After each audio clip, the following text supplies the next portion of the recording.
Hello beautiful people! Welcome back to my YouTube channel! Ayan, sa haba ng biyahe, ginabi na kami at yan kami mag-i-stay sa Oberdulac Morenci. Ewan ko kung na-pronounce ko siya ng tama. I-search nyo na lang. Hi to Lelay! Ayan, busy siya. At habang ako naman ay nag-video. O, diba? Tumulong ka kaya at nang matapos na. Ayan, mag-i-stay kami dito ng 3 days. At kumpleto din talaga sila sa gamit. May fireplace. Pag malamig, pwede nyo gamitin. At ito yung kitchen. Kompleto sila. May microwave, may lutuan, may ref. At the same time, may TV kung gusto nyo manood. Ayan, ang kinagandahan dito ay may toilet din sila sa baba. Ang lawak niya at ang linis din. Ayan, akit tayo sa taas. This is the master bedroom kung saan natutulog sila Auntie Edna at Uncle Ron. Tada! Fresh yarn! Kunyari, hindi hagarda versosa ang person.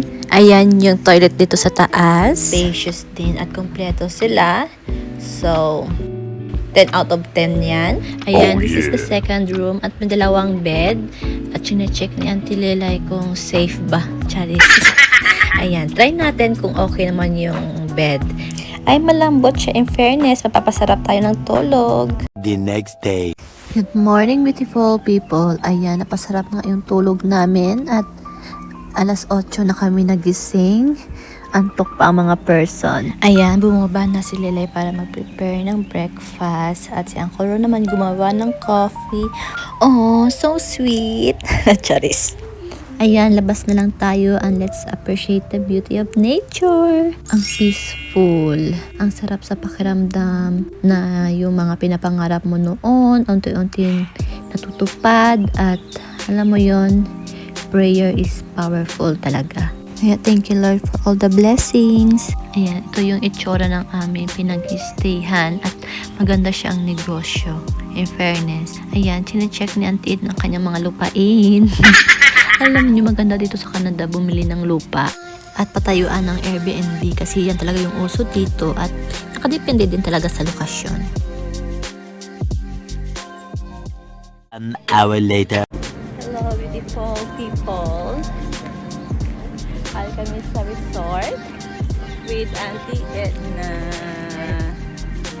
Feeling turista tayo mga bes.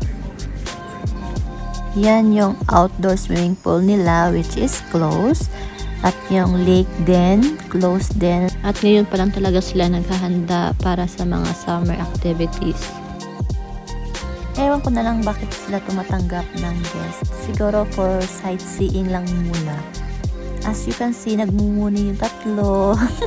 Alam niyo ba, dito sa Canada, you can't catch any kind of animals unless you have license. O diba na pa English passport? They're playing chess.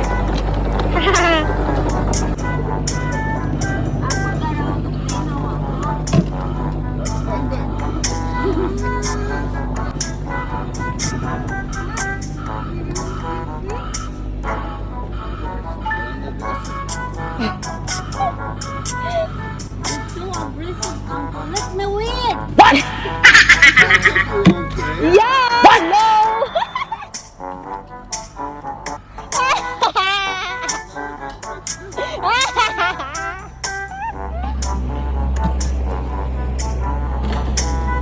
Ante, make sure ha, dala kasi na ha, basta hindi. Tapos kagad ka ron.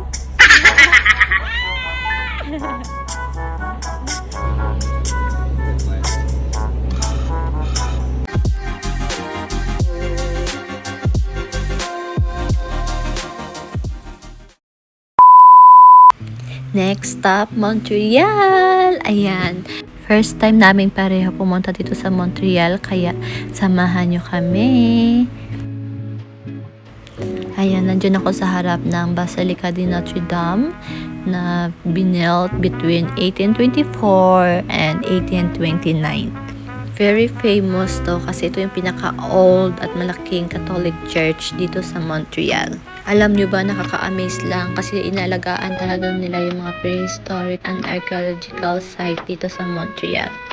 Tara, samahan nyo kami, silipin natin ang loob ng Basilica de Notre Dame. Before kayo makapasok dito, you need to pay $16. Nakakasad lang na yung simbahan na para sa lahat, kailangan mo pang magbayad para makapasok dito. Siguro gawa ng naging tourist spot na siya, kaya may entrance fee. Ayan, nag-offer na si Auntie Edna at Lelay ng kandila para sa mga mahal natin sa buhay and for our good health and safety na din.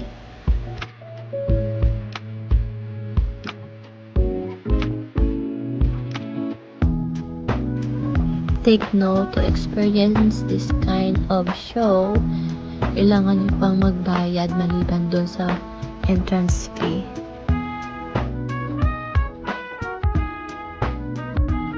Ayan, bigyan din natin ng moment yung dalawang lovers. Lelay, alis ka dyan. Ayan, at may humingi pa ng tulong kay Uncle Ron. Napaka-gentleman naman talaga. Sige, auntie, aura-aura ka muna dyan. Mula Europe yung daan, kaya ayan, aura-aurahan tayo mga auntie. Feel na feel yarn.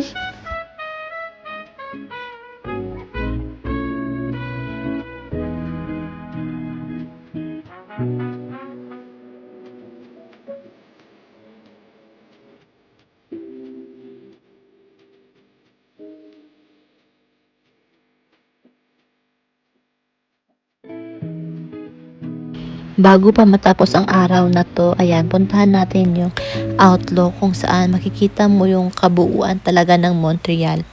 There's nothing special naman, pero dito na tayo, kaya puntahan na natin.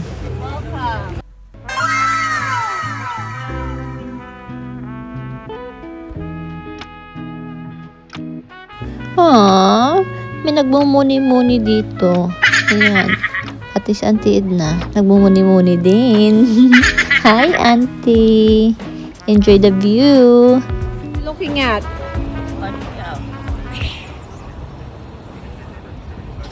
Whole city of Montreal. How are you? Oh, hungry. Poor thing. Ay, first time ko kita raccoon. It's small raccoon. Some they of raccoon good is small. Yes.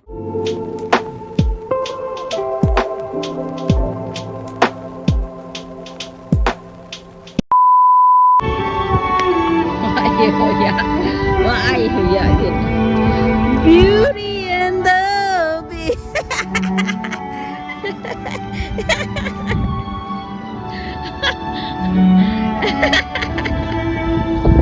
Okay, enough na.